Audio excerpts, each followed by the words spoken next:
The power of standard operating procedures is misunderstood by a lot of companies and organizations. And there becomes a point where you may decide, hey, I want to put some standard operating procedures in place, but the people that work for me don't want to share with me how they do what they do to protect their job or to black box information. So what are the things that you could do about this? This is a fantastic question. I'm Scott Sylvan coming to you live from Consulting Secrets on a perfect day to talk about business, growth, opportunities, standard operating procedures in your business, and a fantastic day to talk about you. I'm coming to you live from Sacramento. So I want to introduce you to a term, and it's called black boxing. Black boxing is this: you have somebody in a role, in a position, and they decide that they don't want to tell you how they do what they do. So what they've done is, in essence, they've put a black box around the information, and they said, keep out. And so you may decide one day, hey, I want to exit this business at some point, and I need to know what they're doing. And I need to have vision and sight on how they do it. But they don't want to tell me because they're scared that they're going to get let go. They're scared that somebody else is going to take their job. There's a whole list of things that they're scared about. But at the end of the day, it's your company. You deserve to have this information. So I'm going to line out a couple of different ways for you that you're going to have to plan to get some key pieces of information, and it's got to be strategic. And some of this can happen quickly. Some of it happens over 6 to 12 weeks. So let's start with the first thing. You can have somebody do a ride-along or a side-by-side. So a ride-along is what you would do with a salesperson. You jump in the car, you ride with them, you see what the person's up to. Now, don't get me wrong, that salesperson, that individual can sandbag and they may not show what's really going on. So you want the person who's doing the ride-along to go ride for 3 to 5 days and take really good notes. And then at the end of the day, report out, this is what happened. This is what they did. This is how they did it. Now, a side-by-side is when somebody sits next to an individual, and that's what they do. They sit there, they listen, they watch. That's a side-by-side. Number 2, you would have this person come in and role play.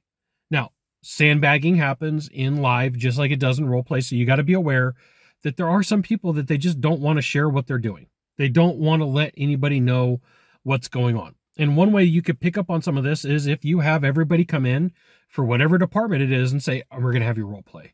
We're going to have you show what you're up to. Look, we're going to come up with some best practices. And then number three is got to be very strategic for some specific reasons. People who tend to black box, will pick up on what's going on pretty quick. So let's say that there's 9 steps to whatever this person does. Well, you're going to figure out the 9 steps and you're going to target the 3 are the most important for you to know. You're going to say, what are the things that I absolutely positively have to know to make this role or this position happen? And then you're going to bring that person in and you're going to say, hey, we need your help with something. We're confused. We've got a problem. We don't understand. How do we make this work? And they're probably going to get about 75% of the way through before they start dragging their feet and saying, I don't know, and I'll have to get back to you. You're going to block off time. You're going to pull off time off the calendar. You may have to pull HR in, but at the end of the day, this person will hold back your hiring of people to replace them. This person will hold back your jobs, your interactions. They will sabotage new employees. The list just goes on and on and on and on. And sometimes this black boxing is done just out of fear. Sometimes it's done out of anxiety. Sometimes it's done to protect their role and their position inside of a company.